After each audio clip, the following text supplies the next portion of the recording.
from low self-esteem. Most people. What is low self-esteem? I do not judge myself as acceptable in my own perception. I have expectation of myself, and I keep on judging myself constantly. And if I am not able to live up to my own expectation, I judge myself as a failure.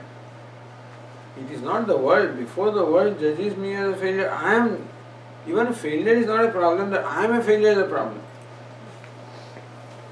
And so, usually my standard or my expectation of myself are such that I usually do not succeed in my own expectation. You follow?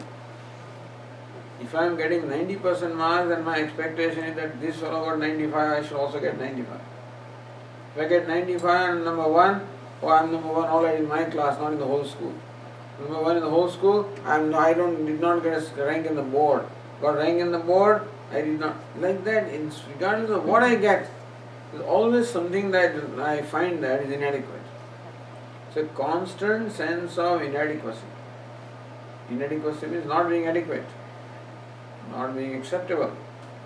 This is generally an underlying thought that is there in the mind, and this is what causes a self-dissatisfaction, that is and diffidence. That's what we call low self-esteem. And so there also we have to look at, not egoistically, but with humility. There also humility is important. And we have to recognize that we have been very blessed people, privileged people. I am a privileged person. Look, I had this in my life. Why do I think that I am so great that those things are nothing? What I have no value for it. What I do not have is so important in my mind that I don't have value for what I have or I am given. But I am a very gifted person, a privileged person, whatever privileges I am enjoying. I am not saying that I am better, I am more fortunate than many other, countless others, of course. As I said, I was complaining that I had no shoes until I saw a man who had no foot. But that's one way. That's one way of looking at it, that we are very privileged and we are very blessed. But even if you do not look at that, because for Swami there are many number of people who have more than I have. So generally the mind looks there, not the other way around. And then compares itself and feels itself inferior. Alright, they are there and I am here, okay. Everybody is in one place. Everybody is created unique. And I am created unique. And I am what I am. I am not somebody else. All the time our attempt is to become somebody else. That also Steve Jobs said, don't try to become somebody else. You discover what is the best for you and do that.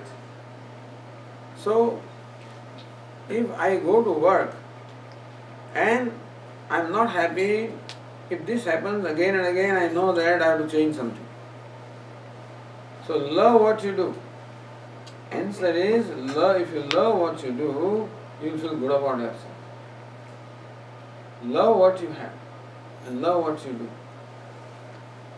Oh, but my job is only like this and somebody else is something. Oh, love what you do. Whatever you have, understand that it's a privilege. It's a gift of Ishvara. And it is given to you to enjoy. Your life is given to you for enjoying. Then if a rose says that, well, I am just a rose and I am not a lotus, now what will happen? Fortunately, they don't have any complexes. These flowers don't have any, therefore they are blooming and they are happy. That's why we are so comfortable in nature. There is no complex in nature. Every tree is standing there happy, relaxed, Every tree is standing there, every flower is there, every bush is there, every little flower is there, little ones are there, sand is there, grass is there, mountains are there, rivers are there.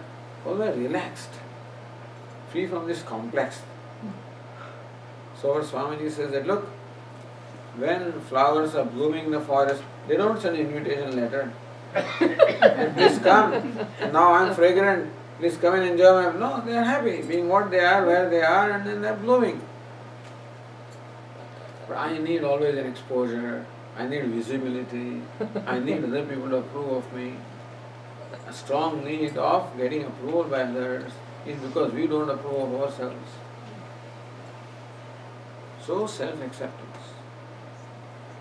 Reminding myself that whatever I have is sufficient for me, is meant for my enjoyment, and for being happy, I do not need more than what I have. For being wealthy, I need more wealth than I have. For being famous, I need more fame than what I have. For being recognition, I need so much. For being happy, I don't need anything more than I have. You follow? All I need is myself. A contented myself is all I need for being happy. It's for me to be contented with what I have. If I look upon, that is a privilege. It's for me to look upon the glass as half filled or half empty, whichever way I want to look at it. But yes, I'm not perfect. We don't claim, there is no arrogance here. There is no haughtiness or arrogance or pride that I am something. No, you don't have to be something. You are what you are. And you are unique anyway. Enjoy the uniqueness. And remind yourself, I don't have to be somebody else. If I had to be somebody else, God would have made me that way. The fact that God has made me this way, means that is all right. So it's quite all right to be what I am. It's quite all right to be what I am. I understand people's expectations of us. They judge us and we keep judging ourselves based on their judgment, etc. But you see them in this game of the mind. Our mind is playing games all the time of self-judgment and self-criticism. I am the worst critic of myself. I am the worst enemy of myself. Before anybody in my family criticizes me, I am there to criticize myself first. And before they criticize, I become them and criticize myself. You know, I take the role and criticize myself. So these are habits. Spot these habits. Become familiar with this habit. Become familiar with the mind. And see how the mind functions, how the mind creates a hopelessness for itself. And then becomes sad and depressed. And then every time then it is afraid. What will happen? What will happen? Willingness to accept the outcome as it comes. What will happen? Well, do the best and leave the rest. I can't control what is the outcome. I can control only my effort. So I am committed to making the best effort. Whatever comes, Ishvara's wish. If that is there, then there will be less fear, less insecurity, and less diffidence, better self-esteem.